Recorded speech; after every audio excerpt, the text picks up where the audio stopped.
Mais on arrive dans des temps où il y aura un bouleversement dans l'Église, corps de Christ. Parce que l'Église, comme on a dit tout à l'heure, c'est le corps de Christ, appartient à Jésus, elle n'appartient pas à des hommes. Et jusqu'à présent, Dieu a eu beaucoup de patience et a laissé beaucoup de choses se faire. Christ a eu beaucoup de patience. Mais l'heure est venue pour que les choses se redressent. Parce que ce que Dieu veut, c'est que tous soient sauvés. Il ne veut pas qu'une partie soit perdue. Et donc, il nous donne ces enseignements pour nous préparer à ce qui va arriver dans les prochains temps. On entendra beaucoup de choses dans les églises. On verra beaucoup de choses, mais ce sera pour un temps, afin que le plus grand nombre, notamment les serviteurs, qui sont des serviteurs de Dieu, se repentent et qu'ils puissent honorer et adorer Dieu de la même manière qu'ils ont appris aux enfants de Dieu à honorer et à adorer les hommes, l'argent, la position, le pouvoir ou je ne sais quoi d'autre en fait. Et parce que ce temps arrive, il faut qu'il y en ait qui soient capables de recevoir les brebis qui seront blessées par rapport à ce qui va se passer. Il y en aura énormément qui seront blessés, qui seront comme perdus. Mais Dieu ne veut perdre aucune de ces brebis qui ont dit oui à Jésus. Parce que, premièrement, elles ont dit oui à Jésus. Après, on ne leur a pas donné Jésus. Mais elles ont dit oui à Jésus. Elles ont cru au nom de Jésus. Et quiconque invoque le nom du Seigneur Jésus est sauvé, est secouru. Donc voilà pourquoi Dieu a besoin d'enfants qui soient capables de dire, écoute, c'était biblique. Voilà ce qui est écrit dans la Bible. Voilà. Quelque part, guérir du traumatisme que c'est que d'avoir été sous la coupe d'un homme plutôt que de Dieu, en fait. Et il faut qu'il y ait des personnes. Et par la grâce de Dieu, et gloire à Dieu, il a choisi chacun d'entre nous afin que nous ayons cette parole de réconciliation avec lui. Parce que beaucoup vont partir pensant que c'est avec Dieu qu'ils sont en colère, pensant qu'ils se sont fait avoir, et donc ils seront fâchés. Et c'est pour cela que Dieu a suscité parole de réconciliation. On ne comprend pas tout dès le début. Moi, je demandais à Dieu, mais pourquoi? Et c'est pour maintenant. Tu auras dans ta bouche, tu auras dans ton cœur, et tu pourras l'appuyer par la parole. Tu auras des paroles de réconciliation. Pour ceux que tu connais qui sont autour de toi, qui vont venir complètement désemparés, ne sachant même plus s'ils sont réellement enfants de Dieu ou pas. Parce que Dieu les aime, il prépare donc des vases que nous sommes pour pouvoir donner plus tard ce que nous avons reçu depuis plus de 2 ans maintenant. Voilà pourquoi parole de réconciliation est là.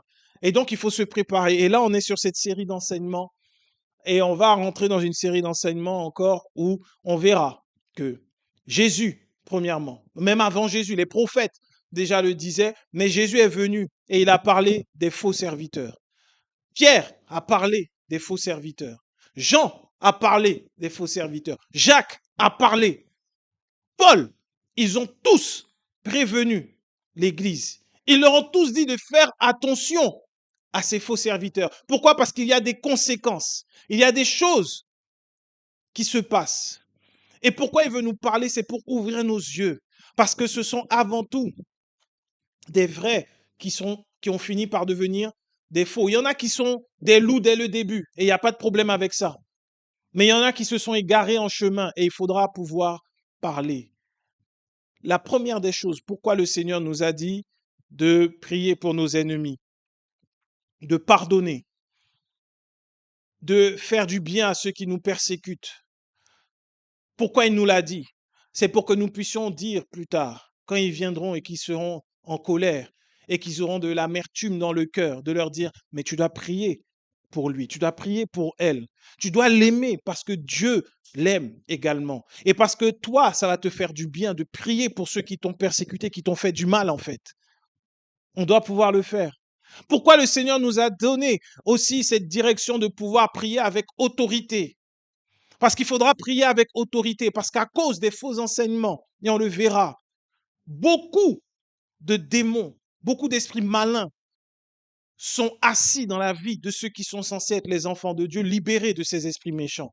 Et donc, tu auras à prier toi-même avec autorité pour chasser de leur vie ces esprits méchants qui bloquent leur vie. Tous les enseignements que nous avons eus, c'est le moment de les reprendre, de les méditer encore. Parce que la période, le temps arrive. Il est très très proche. Le temps arrive. Et que nous soyons prêts avec une parole de réconciliation. Et donc aujourd'hui, on va voir une introduction de cette série de messages concernant les serviteurs dans la parole de Dieu, dans l'œuvre du Seigneur. On va regarder un conseil qu'un pasteur, qu'un apôtre donnait à son disciple, à un fils spirituel pour lui. On va voir Paul qui parle à Timothée dans 2 Timothée, 2 Timothée 2. 2 Timothée chapitre 2. Toi donc, mon enfant, fortifie-toi dans la grâce qui est en Jésus-Christ. Et ce que tu as entendu de moi en présence de beaucoup de témoins, confie-le à des hommes fidèles qui soient capables de l'enseigner aussi à d'autres. Souffre avec moi comme un bon soldat de Jésus-Christ. Il n'est pas de soldat qui s'embarrasse des affaires de la vie s'il veut plaire à celui qui l'a enrôlé. Et l'athlète n'est pas couronné s'il n'a pas combattu suivant les règles. Il faut que le laboureur travaille avant de recueillir les fruits. Comprends ce que je dis. Car le Seigneur te donnera de l'intelligence en toutes choses. Souviens-toi de Jésus-Christ, issu de la postérité de David, ressuscité des morts selon mon évangile, pour lequel je souffre jusqu'à être lié comme un malfaiteur. Mais la parole de Dieu n'est pas liée. C'est pourquoi je supporte tout à cause des élus, afin qu'eux aussi obtiennent le salut qui est en Jésus-Christ avec la gloire éternelle. Cette parole est certaine. Si nous sommes morts avec lui, nous vivrons aussi avec lui. Si nous persévérons, nous régnerons aussi avec lui. Si nous le renions, lui aussi nous reniera. Si nous sommes infidèles, il demeure fidèle car il ne peut se renier lui-même. Rappelle ces choses en conjurant devant Dieu, qu'on évite les disputes de mots qui ne servent qu'à la ruine de ceux qui écoutent. Efforce-toi de te présenter devant Dieu comme un homme éprouvé, un ouvrier qui n'a point à rougir, qui dispense droitement la parole de la vérité. Évite les discours vains et profanes, car ceux qui les tiennent avanceront toujours plus dans l'impiété. Et leur parole rongera comme la gangrène. De ce nombre sont Hyménée et Philette qui se sont détournés de la vérité, disant que la résurrection est déjà arrivée et qui renversent la foi de quelques-uns. Néanmoins, le solide fondement de Dieu reste debout avec ses paroles qui lui servent de sceau. Le Seigneur connaît ceux qui lui appartiennent. Et quiconque prononce le nom du Seigneur, qu'il s'éloigne de l'iniquité. Dans une grande maison, il n'y a pas seulement des vases d'or et d'argent, mais il y en a aussi de bois et de terre. Les uns sont des vases d'honneur, les autres sont d'un usage vil. Si donc quelqu'un se conserve pur en s'abstenant de ces choses, il sera un vase d'honneur, sanctifié, utile à son maître, propre à toute bonne œuvre. Fuis les passions de la jeunesse et recherche la justice, la foi, la charité, la paix avec ceux qui invoquent le Seigneur d'un cœur pur. Repousse les discussions folles et inutiles, sachant qu'elles font naître des querelles. Or, il ne faut pas qu'un serviteur du Seigneur ait des querelles. Il doit au contraire avoir de la condescendance pour tous, être propre à enseigner, doué de patience. Il doit redresser avec douceur les adversaires dans l'espérance que Dieu leur donnera la repentance pour arriver à la connaissance de la vérité. Et que revenus à leur bon sens, ils se dégageront des pièges du diable qui s'est emparé d'eux pour les soumettre à sa volonté. Amen. On a lu tout en une fois comme ça. Après, on peut, si je puis dire, dérouler. Paul parle à son fils dans la foi. Il parle à Timothée. Et il lui donne des conseils, lui qui est prisonnier, qui est dans les liens à cause de l'évangile. Et il lui dit de marcher dans l'intégrité, de rester droit, de se confier en Christ. Et il rappelle que le message de l'évangile qu'il prêche, que Paul prêche, c'est la résurrection de Jésus-Christ. Ça veut dire que Jésus est venu et par sa mort, il nous a pardonné et qu'il est ressuscité. Et s'il est ressuscité, ça veut dire qu'il reviendra pour nous chercher également. Et quand nous-mêmes, nous allons mourir, nous allons ressusciter parce que étant de la même nature, de la même essence que lui. C'est là la bonne nouvelle de l'évangile, en fait. Et il y en a qui se lèvent contre ça. Paul parle. Il parle clairement à Timothée. Il donne des précieux conseils que tout serviteur de Dieu doit avoir. Et ce matin, je considère que je parle à des servantes, des serviteurs de Dieu. Pas seulement à des enfants de Dieu, mais à des serviteurs qui sont prêts à aller justement dans le champ pour pouvoir glaner ces âmes. Il y a des âmes, comme je le disais en introduction, qui seront perdues dehors. Et il faudra avoir cette attitude dont Paul parle, fuir les discussions vaines et inutiles. Il faudra qu'on soit apte à les aider à se relever, à guérir des traumatismes, des blessures, comme quand on a trouvé un animal qui a été maltraité par ses maîtres avant, quel que soit l'animal. Quel que soit l'animal, cet animal garde des séquelles. Et sa façon d'agir au début sera craintive. Soit l'animal aura peur et quand tu approcheras la main, soit il essaiera de te mordre, ou soit il va fuir parce qu'il a peur, parce que la main de l'homme pour lui est liée à des méchancetés. Et il en est de même pour ceux qui seront dans les églises. Ils auront soit peur ou soit ils seront violents, véhéments. Ils auront des paroles dures, des paroles assassines. Pourquoi? Parce qu'on leur a fait mal à l'église. On leur a pas fait mal en dehors. Ils étaient dans le monde. Ils avaient une vie qu'ils n'aimaient pas dans le monde. Ils ont lâché la vie de ce monde pour arriver à l'église et se retrouver, en fait, sortir de l'huile pour aller dans le feu. Et c'est pas le feu de la présence de Dieu, mais c'est le feu de la présence de l'homme. Le cœur d'un berger n'est pas le cœur d'un destructeur, n'est pas quelqu'un qui détruit. Paul dit une chose qui est assez extraordinaire. Il dit dans la parole, dans le passage qu'on vient de lire, il dit à Timothée de redresser avec douceur ses adversaires. Redresser avec douceur ses adversaires, ça veut dire quelqu'un qui est ton adversaire, quelqu'un qui ne t'aime pas, qui ne veut pas te voir avancer. Mais d'aller et de les redresser et de prier pour eux afin qu'ils soient sauvés également et qu'ils se repentent parce que c'est le diable qui les a mis sur cette mauvaise voie. Tu auras en face de toi des personnes qui seront des adversaires. Des personnes qui vont te dire, parce qu'il y en a qui aiment également, il faut le dire, parce que la Bible dit que dans les derniers temps, les hommes se donneront une foule de docteurs, de prophètes, parce que c'est ce qu'ils voudront. Ils auront la démangeaison d'entendre les choses qu'ils veulent. Donc il y en a qui vont dire non, moi je refuse ce que tu dis. Et qui vont dire ce que tu dis, c'est pas vrai. Ce sont des mensonges, ce sont des adversaires et qui pourront te calomnier, qui pourront essayer de te détruire, de casser ta réputation, de t'humilier par tous les moyens. Et Paul dit, face à ces adversaires-là, de les redresser avec douceur. T'imagines quel point l'amour de Dieu doit être ancré en toi pour pouvoir le faire. Parce que le fruit de l'esprit, c'est l'amour, la joie, la paix, la douceur, la tempérance. Là, il faut dire mon caractère, là, je l'oublie. Pour ma part, si tu viens et tu m'attaques, tu risques de te manger des claques parce que moi, j'aime pas. Je perds pas de temps à parler. J'aime pas ça. Je déteste parler. Soit je me tais et puis au bout d'un moment, tu sais pas ce qui t'est arrivé. Ça, c'est humainement. Mais spirituellement, quand tu es en Christ, le humainement là, il a disparu. Il n'y a pas moi, je pars au quart de tour. Il n'y a pas moi, je. Non, le moi, il est mort à la croix.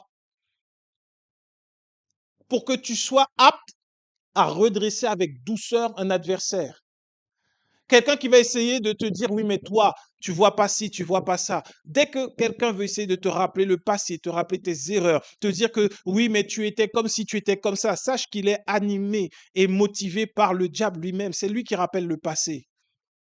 Donc tu ne peux pas en vouloir encore une fois à la chair et au sang. Mais avec beaucoup de douceur, tu dois relever un adversaire. Avec beaucoup de douceur, tu dois aller vers celui qui sera blessé et qui va d'abord garder le discours de l'endoctrinement qu'il aura vécu, qu'il aura connu. Dehors, ce qui est triste, quand je dis dehors, dans l'église, en fait, dans le milieu chrétien, on a plus de fanatiques endoctrinés aujourd'hui qui sont sur le devant de la scène, que l'on voit, que l'on entend, qui font de la promotion partout de leur endoctrinement, que de véritables adhérents. Parce que dans la Bible, il faut bien comprendre que le mot chrétien n'est pas un mot que Dieu a utilisé envers ses enfants. Le mot chrétien n'a pas été utilisé par Jésus lui-même pour dire que voilà ceux qui vont me suivre, on les appellera des chrétiens. Non, le nom chrétien, c'était une insulte que donnaient d'autres qui voyaient des enfants de Dieu qui se réunissaient. On dit, ah voilà les chrétiens. Comme on peut dire aujourd'hui, il y a beaucoup d'expressions comme ça dehors qui sont des insultes et qui sont rentrées un peu dans les mœurs. Mais c'est une insulte en fait, à la base. Donc aujourd'hui, moi, je ne défends pas le statut de chrétien. Moi, je suis enfant de Dieu. Premièrement, enfant de Dieu, voilà qui nous sommes. Enfants de Dieu. Mais dehors, on voit des chrétiens qui sont en train de défendre une position de chrétien avec un endoctrinement. Et il y en a très peu qui adhèrent. Parce que quand tu prends traduction littérale de la Bible, ceux qui venaient à Christ, qui rentraient par la foi, on disait qu'ils étaient des adhérents. C'est-à-dire qu'ils adhéraient à la doctrine de Christ. C'est-à-dire qu'ils entraient pleinement, Christ entrait pleinement en eux. Quand il y a quelque chose, quand tu as des pneus, on te dit il faut qu'il y ait une bonne adhérence, sinon c'est dangereux, tu peux partir de la route parce que tes pneus glissent. Ta vie est en danger. C'est pareil. Quand tu es en Christ, tu ne dois pas avoir les pneus lisses. Tu dois avoir des pneus qui adhèrent pour rester sur la route, même s'il y a des virages dangereux. Tu dois être un adhérent en Christ. Pas un chrétien. Pas un fanatique. Endoctriné. On peut même dire, pousser parfois à dire ensorcelé. On verra plus tard avec les enseignements. Et il nous faut, en face, avoir de la douceur, de l'amour, de la maîtrise de soi, de la tempérance, pour pouvoir les redresser, afin que par une parole de réconciliation, justement, ils puissent dire, effectivement, ce n'est pas Dieu qui m'a fait du mal, c'est l'homme. Et même l'homme ne m'a pas fait du mal, c'est le diable qui m'a eu dans ses ruses. Et je ne peux pas en vouloir à l'homme. Et parce que hier, j'ai cru en l'homme, aujourd'hui, je peux prier pour l'homme. Hier, je priais comme si cet homme ou cette femme était, pour moi, important, essentiel à ma vie, comme Dieu. Mais aujourd'hui, je vais prier parce qu'il est important pour moi de faire la volonté de mon Père, de prier pour tous, afin qu'ils soient sauvés. Les faux serviteurs dans l'Église, ils viennent avec des discours vains et profanes. Et Paul prend l'exemple de deux qu'on appelle Hyménée et Philette, et ils disent que leurs paroles rongent comme de la gangrène. Alors, je ne suis pas spécialiste médical, je ne peux pas t'expliquer comment fonctionne la gangrène, mais je crois qu'on a à peu près tous une image de gangrène dans la tête. Quand tu vois quelque chose être gangréné, il faut couper. Ce qui veut dire que quand tu as des personnes qui, dans le corps de Christ, ont des paroles profanes, vaines, des serviteurs qui ne font pas le ministère comme Dieu le demande, ça provoque quoi dans le corps de Christ? De la gangrène. Qui dit gangrène dit amputation. Donc ça œuvre à ce que le corps de Christ soit réduit d'une partie de ses membres. Et c'est en ce sens que c'est dangereux. Et Dieu a fait que chacun d'entre nous ici, nous avons assez de paroles pour éviter l'amputation et pour qu'il y ait une guérison miraculeuse même dans le corps de Christ. Je crois que nous tous, nous avons autour de nous des personnes que nous aimons, que nous apprécions. Et quand on regarde leur vie, et même quand on entend leur façon dont ils parlent de Christ, on peut se dire, ah, ce qu'il reçoit n'est pas totalement correct. Et je crois que ces personnes-là, nous les aimons. Il nous faut réellement nous préparer à aller apporter une parole de douceur, une parole de réconciliation à ces personnes-là. C'est vraiment un avertissement fort que j'ai dans le cœur aujourd'hui. Je ne sais pas ce qui va se produire en détail, dans les grandes lignes, pas en détail, mais il nous faut vraiment, vraiment pouvoir avoir cette parole et au moins l'avoir entendue pour que le Saint-Esprit puisse l'utiliser et la redonner. D'avoir une attitude qui soit une attitude correcte. Aujourd'hui, il y a des solutions humaines face au traumatisme, des groupes de parole, des émissions télé, des psychologues. Et ça me fait penser au témoignage d'une personne qui m'a touché.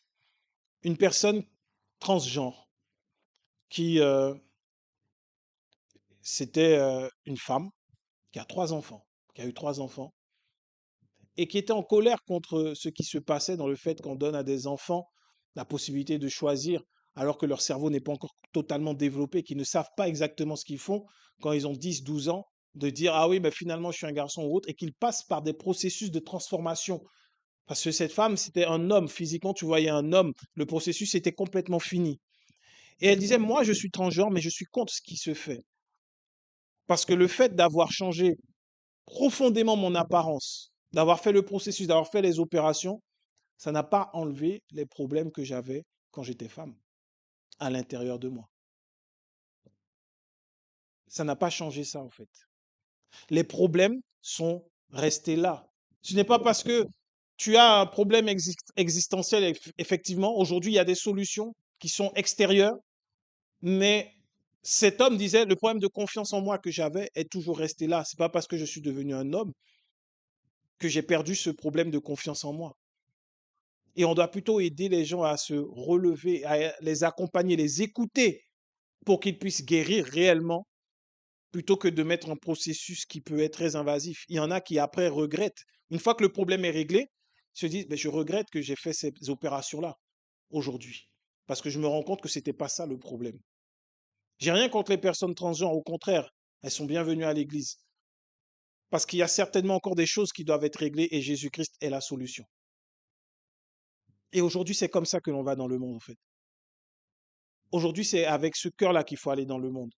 Parce que dehors, et là, on va parler de l'intérieur. Dans l'église, il y en a qui sont venus, qui avaient des problèmes, qui ont accepté Jésus, et leurs problèmes n'ont pas été résolus. Combien de fois j'ai rencontré des personnes qui étaient en proie avec encore des drogues dures, qui étaient en proie avec encore de mauvaises pratiques, mais malgré les prières, malgré les jeûnes, malgré les offrandes, malgré tout ce qu'ils faisaient, ils n'en sortaient pas. Et ils allaient même jusqu'à la dépression. Parce qu'ils ne voulaient plus de cette vie. Mais malheureusement, la nourriture qu'on leur donnait ne leur permettait pas d'en sortir. Et ça, c'est une tragédie. Ça fait mal au cœur du Père de voir qu'il a appelé lui-même, parce que c'est le Saint-Esprit qui appelle. Ce n'est pas un homme, lorsqu'il prêche, qui fait que les gens viennent. C'est le Saint-Esprit qui convainc de péché, de justice et de jugement. C'est lui qui les convainc. C'est lui qui les fait venir. Et quand ils viennent, ils n'ont pas de nourriture. Ils sont encore plus assoiffés qu'avant. Ça fait mal au cœur du Père. Et aujourd'hui, il dit, ça s'arrête. Et il t'envoie, toi, il m'envoie aussi, pour qu'on puisse aller leur parler. Pour qu'on puisse aller leur dire, non, ce que tu as connu, en fait, ce n'est pas réellement le cœur du Père. Ce n'est pas réellement le cœur de Dieu. Ne te condamne pas toi-même, parce que lui ne te condamne pas. Il est la solution à tes problèmes. Il est la solution au vide que tu as dans ton cœur. Est-ce que le fait de faire des offrandes enlève le vide dans le cœur? Non. Est-ce que le fait de jeûner va enlever le vide dans le cœur? Non. Est-ce que le fait d'être positionné dans la société enlève le vide dans le cœur? Non. Mais est-ce que le fait de rencontrer Jésus et de recevoir sa grâce l'enlève? Oui. Oui. Et je t'invite à l'essayer. Reçois sa grâce. Tu reçois. Tu n'as rien à faire. Tu dis oui, je crois en Jésus et je reçois sa grâce. Et là, tu vas voir sa paix, son amour descendre dans ta vie, se manifester. Et c'est pour cela que Dieu nous envoie, pour qu'on puisse aller dire ça aux gens. Juste ça. Et de prier avec derrière eux. Et de leur dire, Seigneur, la grâce que tu fais couler dans ma vie, la grâce que tu m'as donnée, la grâce que je reçois, celle qui fait que je sais que je suis ton enfant et que je suis sauvé, qu'elle descende sur cette personne maintenant. Qu'elle descende dans la vie de mon frère qui ne t'a pas encore pleinement rencontré. Il a entendu parler de toi, mais il ne te connaît pas encore. Et tu te révèles à qui veut te connaître. Il n'y a pas de mystère. Il n'y a pas une grâce particulière pour quelqu'un qui veut connaître Dieu. C'est pas un chemin difficile. Jésus est le chemin, la vérité et la vie. Nul ne vient au Père que par lui. Personne d'autre. Il faut ramener le cœur des enfants à Jésus.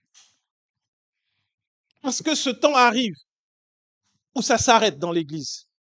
La prospérité, ça prend fin, ça marche plus. Ça marche plus. Ils vont essayer de continuer, ça ne marchera pas. Parce que le pire, pas le pire, ce que j'ai compris, plutôt, quand je priais, c'est que, vous savez que ce qui se passe là, Dieu le voit, il le sait, ce qui se passe dans l'église. Et c'est lui qui permet, en fait. Parce qu'on est sous la grâce, on est dans l'amour. C'est lui qui permet. L'abondance, la prospérité que certains vivent, ils pensent que c'est à cause de leurs alliances, que c'est à cause de ce qu'ils font. Et ça, le Seigneur me l'a montré à travers un passage de la Bible clair. Je ne vais pas le sortir là. Et il faisait comprendre qu'au final, c'est de lui que ça vient. Même si les gens, ils disent oui, c'est en faisant telle chose, telle chose, c'est Dieu qui encore dans sa grâce permet que ça arrive. Parce que je me posais la question, mais Seigneur, ce n'est pas l'évangile. Comment se fait-il qu'il y ait des choses encore qui marchent? Comment se fait-il que ça se fait encore? Pourquoi? Un peu comme Jérémie le prophète. Si tu regardes dans la parole, à un moment, Jérémie va dire à Dieu, Dieu, je ne remets pas en question ton jugement. Je ne remets pas en question qui tu es. Mais quand même, explique-moi un peu pourquoi le méchant prospère. Dis-moi, mais pourquoi lis dans le livre de Jérémie, je ne sais plus Jérémie combien encore. Jérémie a dit ça à Dieu. Pourquoi le méchant prospère? Pourquoi on dirait qu'il réussit dans ses voies et que moi, en face, c'est compliqué, c'est galère? Jérémie, déjà le prophète à l'époque. Ça, c'est une question que beaucoup on se pose. Tu es là, moi j'aime Dieu sincèrement, je suis ça. Mais l'autre là, il est en train de voler les gens, mentir, on dirait que c'est lui qui réussit. Jérémie a posé cette question à Dieu et Dieu lui a dit, est-ce que quand tu as du mal, si tu as déjà du mal à faire avec les personnes qui courent, comment feras-tu lorsque ce sera avec les chevaux qui courent? Dieu permette que tu le vois et que tu sois dans un environnement hostile des fois pour te préparer à plus grand. Parce qu'à un moment, cette course folle des méchants s'arrête net. Ça s'arrête net. Et ils vont devenir un peu véhéments, méchants et autres. Et toi, tu seras déjà préparé. Parce que Dieu, il t'a préparé dans le secret, dans l'intimité, dans l'humilité. Il t'a préparé. Toi, tu n'as pas appris tu vois, à faire des magouilles pour que l'argent vienne. Tu as appris que lorsque j'ai besoin, Dieu pourvoit. Tu vois. Et donc, à ce moment-là, qui est pas, tu n'es pas dans l'inquiétude, tu es tranquille. Tu es tranquille parce que tu sais que c'est Dieu. Mais quand tu vois, imagine un peu de ce que le Seigneur me mettait à cœur, m'a parlé, m'a dit. Quand maintenant, faire des offrandes ne va plus rapporter, ça va plus marcher, qu'est-ce qu'ils vont faire? Qu'est-ce qu'ils vont aller chercher comme solution? On va inventer toutes sortes de choses pour continuer à presser un maximum les chrétiens. Mais ça ne marchera plus et les chrétiens vont voir que ça ne marche plus et ils vont commencer à partir. Les personnes qui se sont habituées à faire des alliances ou autres pour que leurs finances fonctionnent, ils ne sont pas habitués à juste attendre et compter sur Dieu, comme toi tu peux le faire. C'est ça en fait. Donc ceux qui sont habitués à être servis ne savent pas ce que c'est que de servir. Parce que servir dans l'église, servir Dieu, c'est alors que quand tu sers, c'est là que tu es le plus grand. Tu vois? C'est là que tu es le plus grand dans l'église, quand tu sers les autres. Pas quand tu es servi. Mais quand tu as eu l'habitude d'être servi et que du jour au lendemain, tu te retrouves, il n'y a plus personne, quelle est la dépression que cette personne va avoir? Quelle dépression terrible! Jésus est venu, il a montré l'exemple, lui-même il a servi les autres. Il a lavé les pieds des disciples exprès pour ça. Il faut pouvoir, toi qui es passé par le chemin par lequel tu es passé, il faut que toi tu puisses le relever pour lui dire, t'inquiète pas, accroche-toi, parce que là, tu es sur le bon chemin pour rencontrer Jésus. Tu vas le rencontrer dans une dimension que tu ne connaissais pas encore. Et après, tu pourras témoigner de ce que c'est Jésus qui l'a fait. Ce n'est pas ton alliance avec X, Y ou Z. Ce n'est pas l'onction de X, Y ou Z. C'est Jésus. Aujourd'hui, c'est ce que tu dois pouvoir dire. C'est Jésus. C'est Jésus. Tu vois? Le moment arrive. Ça va plus marcher les offrandes. Le moment arrive où même l'onction là dont on parle, ça va plus marcher. Celui qui est la source, c'est lui qui va dire ça s'arrête. C'est lui qui permettait. C'est lui qui pourvoyait malgré tout. Malgré tout, c'est lui qui pourvoyait. Et il va dire ça s'arrête. Soyons attentifs, regardons. Il y en a qui ont établi des ministères, des renommées sur le fait de chasser des démons. Ça ne marchera plus. Je le dis parce que je crois en ce que Dieu me dit. Je ne m'appuie pas sur moi.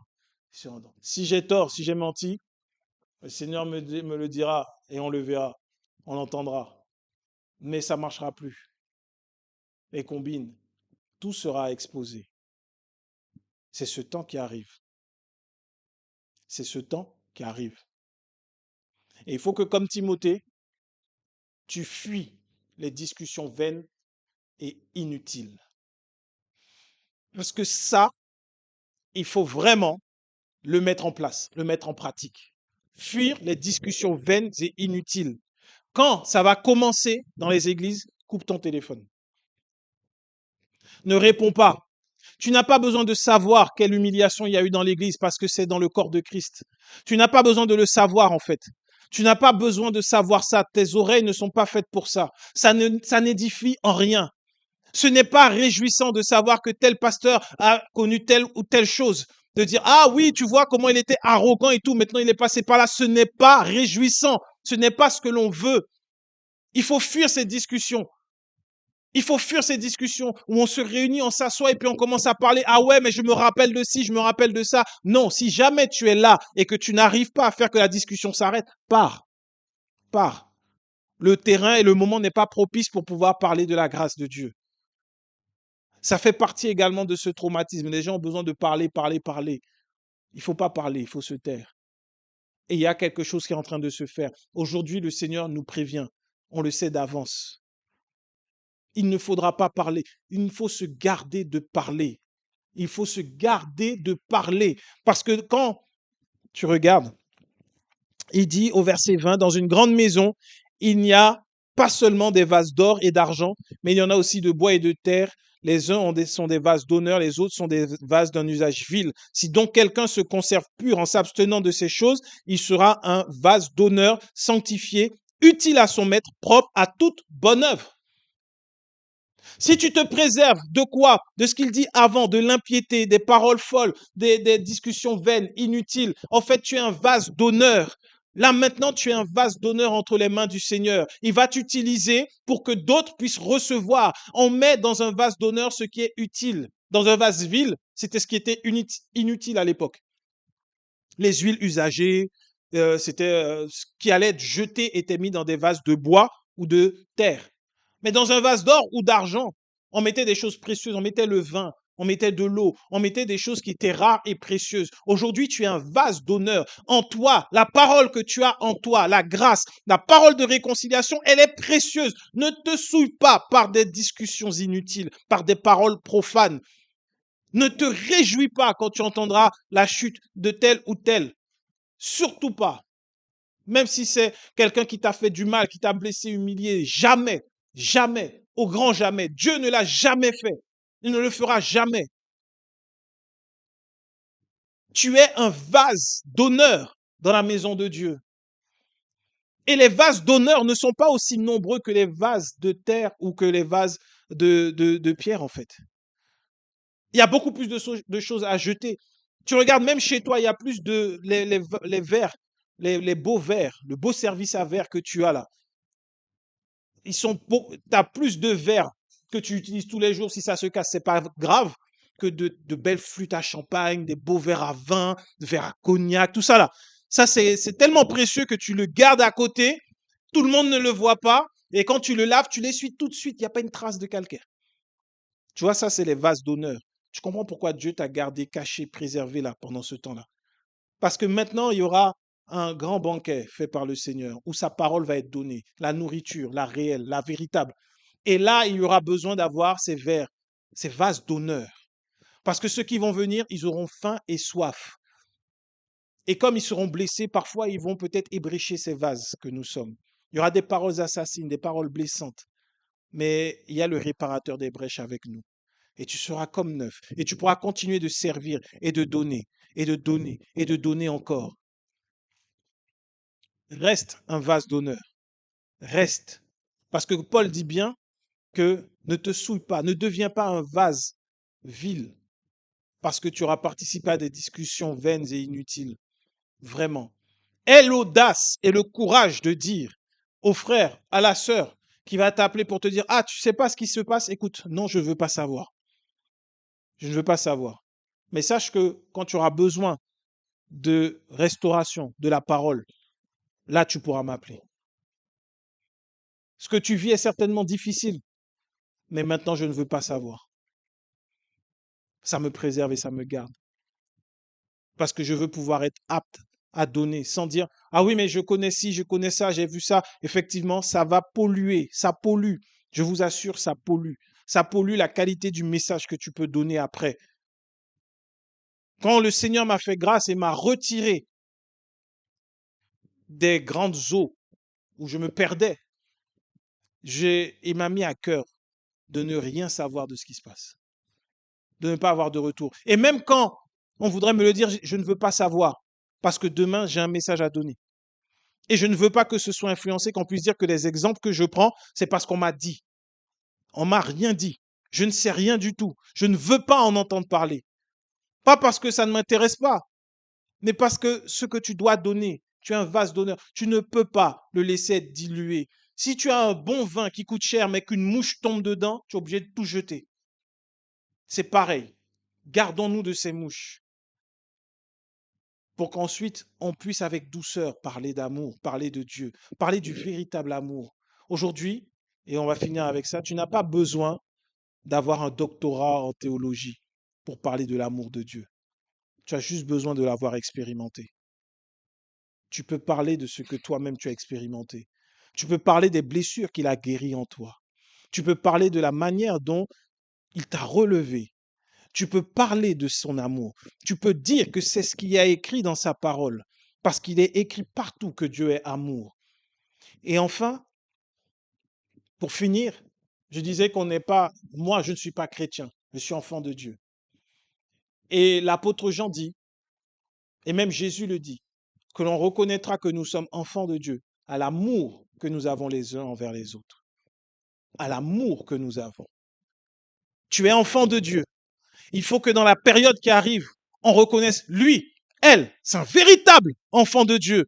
Il a de l'amour. Elle a de l'amour. L'amour véritable dont parle Paul dans Corinthiens. Je ne parle pas de la personne qui va venir t'apporter des fraises parce que tu te sens mal pour te réconcilier, pour te réconforter. Moi, je te parle de la personne qui a l'amour qui croit tout, qui supporte tout, l'amour qui pardonne, l'amour qui n'est point envieux. Le véritable amour, pas des cymbales retentissantes, mais de l'amour véritable. Quand la personne va venir et va t'expliquer comment elle a parlé mal dans ton dos, quand elle va venir et qu'elle va exposer tout ce qu'elle a pu faire contre toi, il faut qu'en réponse, tu dises pas, ah, maintenant Dieu te frappe, tu viens me voir. Non, tu diras, je te pardonne, viens, prions ensemble. C'est ça la réponse que Dieu veut. C'est une vague qui va arriver. Et Dieu nous prépare à ça. Et dans les prochaines semaines, on verra l'état dans lequel seront ces personnes-là à cause de faux serviteurs. Donc, on va voir la conséquence de ces enseignements-là dans la vie des gens. Quand tu reçois de mauvais enseignements, les conséquences. Amen.